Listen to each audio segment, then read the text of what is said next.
सोलापूर जिल्हा परिषदेचे अध्यक्षपद हे नागरिकांच्या इतर मागास प्रवर्गासाठी आरक्षित होतं। या पदासाठी मोडणीम जिल्हा परिषद गटामधून विजयी झालेल्या भाजपच्या वंदना कांबळे यांचं नाव चर्चेत होतं। मात्र अध्यक्षपदी बार्शी तालुक्यातील दीपक वैद्य यांची निवड झाली आणि माढा तालुक्याची संधी हुकली। मोडणीम गटामधून विजयी झालेल्या वंदना कांबळे या माजी समाज कल्याण सभापती शिवाजी कांबळे यांच्या पत्नी आहेत। शिवाजी कांबळे हे चळवळीतील कार्यकर्ते म्हणून ओळखले जातात। गेल्या 10 वर्षांपासून ते कोणत्याही पदावरती नसले तरी जनतेच्या सोबत राहून शक्य ते प्रश्न सोडवण्यासाठी प्रयत्नशील राहिले आहेत। यामुळे ते स्वतः निवडणूक रिंगणामध्ये नसताना सुद्धा त्यांच्या पत्नीला मोठ्या मताधिक्याच्या फरकाने त्यांनी निवडून आणू शकले। सर्वसाधारण जागेवर त्यांनी मिळवलेला विजय हा त्यांच्या सामाजिक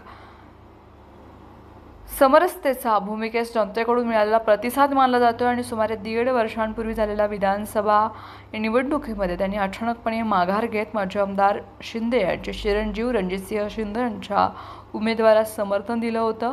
त्यांची त्यावेळची भूमिका निश्चितच अनाकलनीय आहे अशी मानली जाते। मात्र विधानसभा निवडणुकांमधील पराभवानंतर देखील त्यांनी माजी आमदार बबनदादा शिंदे यांच्या गटाचे तालुक्यामध्ये राजकीय वर्चस्व त्यांनी कायम राहावे यासाठी प्रयत्न केले। ते पाहता शिंदे यांच्याकडून त्यांच्यासाठी प्रयत्न अपेक्षित होते। शिंदेंनी अध्यक्षपदासाठी वंदना कांबळे यांच्या नावाचा आग्रह धरला होता, मात्र त्यांच्या प्रयत्नांना यश मिळालं नाही।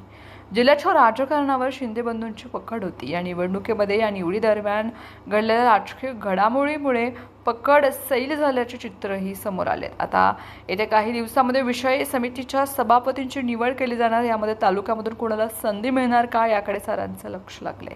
भाजपच्या चिन्हावर 4 सदस्य निवडून आले असून यामध्ये माणेगाव गटामधून पृथ्वीराज सावंत, उपळाई गटामधून माधुरी मोरे, टेंभुर्णी गटामधून ॲडव्होकेट अमृता वाघे आणि मोडणीम गटामधून विजय झालेल्या वंदना कांबळे यांचा समावेश आहे।